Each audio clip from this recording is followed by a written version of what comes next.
নিরামিষ দিনে এই যে ফুলকপি আলু দিয়ে তরকারি, এটা খেতে কিন্তু দুর্দান্ত হয়েছিল, মনেই হবে না সেদিনকে নিরামিষ। তো প্রথমে আমি ফোড়নে দিয়েছি জিরে, তারপর আমি আলুটাকে তেলের মধ্যে ভেজে নিয়েছি একটু, তারপর ফুলকপিটাও ভেজে নিচ্ছি। এবার আমার ফুলকপিটা যত সুন্দর ভাজা হবে, মানে খুব একটা যে ভাজা করতে হবে লাল লাল করে সেটা না, মানে একটু ভাজা হলেই হবে, ব্যাস। এর মধ্যে মশলা অ্যাড করেছি, আদা জিরে লঙ্কা আর একটু টমেটো পেস্ট করে দিয়েছি।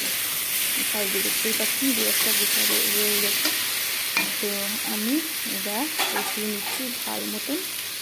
যত সুন্দর এখন কষাবো তত সুন্দরই ভালো হবে। তো আমি কষানো হয়ে গেছে, এবার আমি জল দিয়ে দিচ্ছি। জল দেওয়া হয়ে গেছে, মানে খুব একটা জল দিইনি, পরিমাণ মতনই জল দিয়েছি, যাতে আলুটা সিদ্ধ হওয়ার পর যাতে ফুলকপিটাও সিদ্ধ হয়ে যায় সেইভাবে। এই যে এইরকম হয়েছিল ঠিক। তো এই যে ভাতের সঙ্গে মেখে নিচ্ছি, আর এই যে একটু ফুলকপি দিয়ে মাখিয়ে এবার আমি